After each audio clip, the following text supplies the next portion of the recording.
What's going on, crew? Welcome in. This is your Farm Sim weekend update, and I really only have one question for you. Do you like fun? Hey, who's ready to have some fun?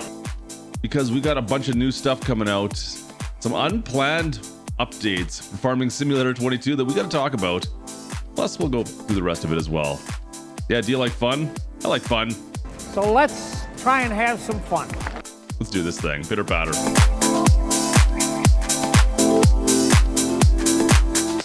Yeah, I didn't plan that intro at all. Welcome back in, guys. This is the Farm Sim Weekend Update, where we go over all the news, the new updates, and everything going on in Farming Simulator right this very minute, the last week or so. So this week, well, where do we start? A huge update's coming. Well, not huge. An update's coming. Let's start with that. But moreover, we're getting some new equipment that's coming along with the update. Let's go through that quickly first. So what are we getting along with this? Well, we're going to get some stuff we've seen before. We're getting the Fendt Ideal. We're getting the Fendt Power Flow 30-foot header to go along with that. We've got a Hardy Navigator 4000 Delta Force sprayer. And lastly, we're getting the Garant slurry sprayer as well. So getting technically four new pieces of equipment coming into the mod hub for, well, free download. It's going to be part of this new update. Now, just last week, we spoke quickly about, well, where's the DLC for Farming Simulator 22? When can we expect to see this DLC we've been promised? Nothing yet. In fact, we all thought that this was going to be the announcement for the DLC, but we're getting an update at this point in time. So what exactly is going on? And you know what, speaking of which, if you haven't seen last week's, go vote in the poll. Click on the card up here and go vote in the poll. See what you guys want to see in the current updates and the DLC package coming up. But what is the actual purpose of this current update that's getting released? Well, first of all, it's not released yet. It will be released in the next coming weeks. Somewhere in the next 2 weeks is what we've been told. And the update's going to release, well, what we know of is one major bug that, well, Farming Simulator 22 has. And it has to do with the store. And it's been made evident from, well, 82 Studios TLX. If you have not heard, the TLX was released this past week. We'll talk a little bit more about that potentially a little later on in the video here, but it was released this week and promptly removed from the store for console players. For PC, you still have access to it. Console, not so much. So what the heck happened? Well, for those who are on console, you may have noticed if you try to go in and change any of the settings, sometimes you won't be able to change any of them, potentially even crashing your game. There's been some reports. There's something going on that doesn't allow you to change some of the options, and be aware of that. PC players, you may notice this as well. What you all have to do is go back out to the store menu and then back into the TLX, and they'll appear. I've seen it happen numerous times as well. So that there is the main purpose of this update. Now, we haven't spoken too much about what the rest of the update's going to involve. There's probably some other tweaks and fixes involved with this. So hopefully we'll see this very soon. Giant says it's pretty much ready to go. So not the DLC update that we were hoping to hear about, but you know what? Maybe that means it's gonna be right on the heels of this. It's got to be soon, right? It's got to be soon. So kind of an interesting week for mods for Farming Simulator 22. Like I said, we started off huge with the TLX 2020 series being re-released for Farming Simulator 22, and then, well, unfortunately promptly unreleased for console.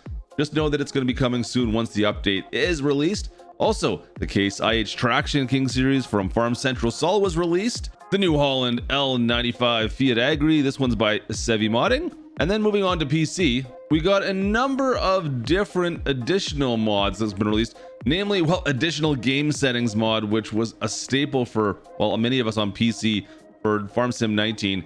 On top of that, guys, we've got the auto load stock trailer pack, which allows all these standard trailers now to have auto load functionality. And then just when you think the week is done, Giants goes out and releases a bunch of mods on a Saturday. You know, Lloyd, just when I think you couldn't possibly be any dumber, you go and do something like this and totally redeem yourself. And kind of some of the more important mods of the week, to be perfectly honest, starting with the Kloss tractor package. This one's by Shibi Modding. Guys, this comes with, what, 4 tractors from Kloss? It's a whole package of Kloss tractors. To be perfectly honest, I thought we would see this possibly as a DLC again. Then we got the Fella Grassland equipment by Vertex Design, which includes a package of mowers, windrowers, and tedders.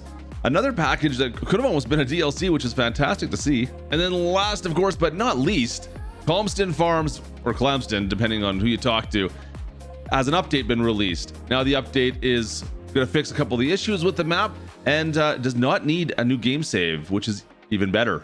Now that was it for all new mods released, but there's still a lot of stuff that we're waiting to hear back on, stuff that's being tested right now. In fact, 82 Studio had a chat with us a little bit more about the TLX as well and what happened with that and what he's working on in the near future. In fact, we had a good talk with him about the new auto load pallets that he has working on for Farming Sim 22 for all platforms. If you missed the Farm Sim show, check that out right now as well. Custom Modding shows off their release window for all the equipment they got planned to release. Still waiting on that early rise planner, that 24 early rise planner. LR Modding shows off the N542 seed drill, currently going to PC only, but we'll be sending to Mod Hub as well soon. Mapper's Paradise pops back on the radar with a couple of huge surprises. Well, maybe one huge surprise, but still, Welker Farms is in the works. Plan on bringing that back to Farming Simulator 22 as well. They've announced that they're going to be working on a Canadian map, which, well, makes one of us really happy. I'm sure there's more than one of us, but kind of surprised out of left field. Mapper's Paradise working on a Canadian map. And since we're talking about mapping for all platforms, Bullet Bill has been showing off a few more images of his new map.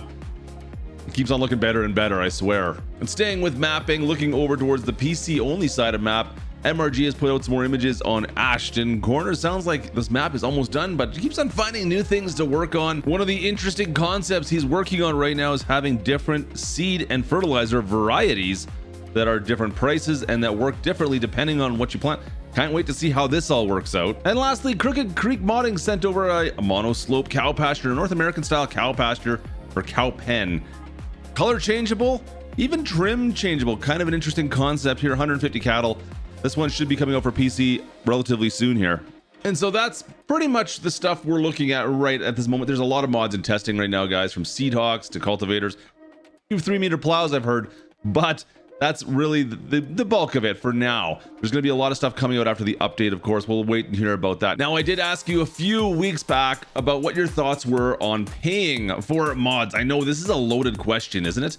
I know it's a loaded question, but interestingly enough, I'm actually kind of surprised by this. Now, I've taken a lot of your questions and answers on this one. I've heard from a lot of you, a lot of modders and a lot of actually YouTubers as well on this and the thought process on it. Now, to be perfectly clear, Giants has a policy where they do not allow paying for mods, of course. That is their policy. It's against their terms of service. But now, to be honest, guys, you kind of blew me away with the responses on this. I wasn't expecting to see the numbers we saw from the poll. In fact, if you still want to vote, go over to the video right now and check the poll in the description. But I mean, of course, the majority of you said that no, you would never be interested in paying for mods. Fair enough.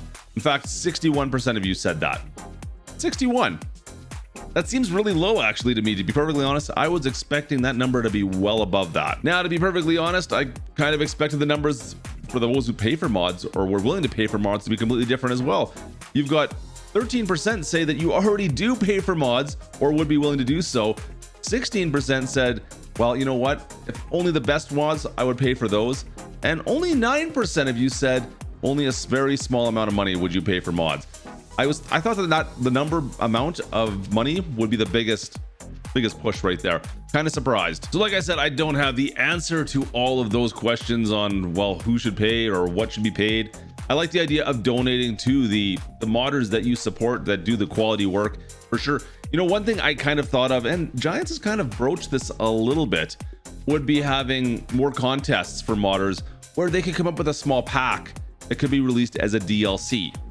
That's something I've thought of that might be something beneficial for the community that will allow modders to possibly get compensated a little bit more. Because right now, the compensations are fairly minimal for most modders, at least, right? Anyways, let me know down in the comments what you guys think of that idea, or maybe you have some other ideas on what modders can do to compensate themselves. I'm just curious if there's anything else that we're missing. I know there's various Patreon that some do, some use early access, some do just support links, stuff like that. And as for my question of the week, I want to know if you've had any problems with Farm Sim, kind of to the degree what the TLX was having where it had to be pulled from consoles. Are you getting it where you go into the shop and you have to back out because none of the options populate? Has that ever happened to you? Have you noticed it before? Let me know in the poll below in the description. So that's gonna do it for us today. Of course, we still need to talk a lot about DLCs and find out what exactly is coming down the pipe with that. That might have to wait a bit, but maybe if you want to see more on vote on what you'd like to see in the next DLC package, well, click the card up here and go see that video where we did that last week. We talked a little bit about that. Make sure you guys vote in the description and drop a comment down below on that one as well. Other than that, folks, have a great day, and I'll catch you next time. This is Klutch, over and out.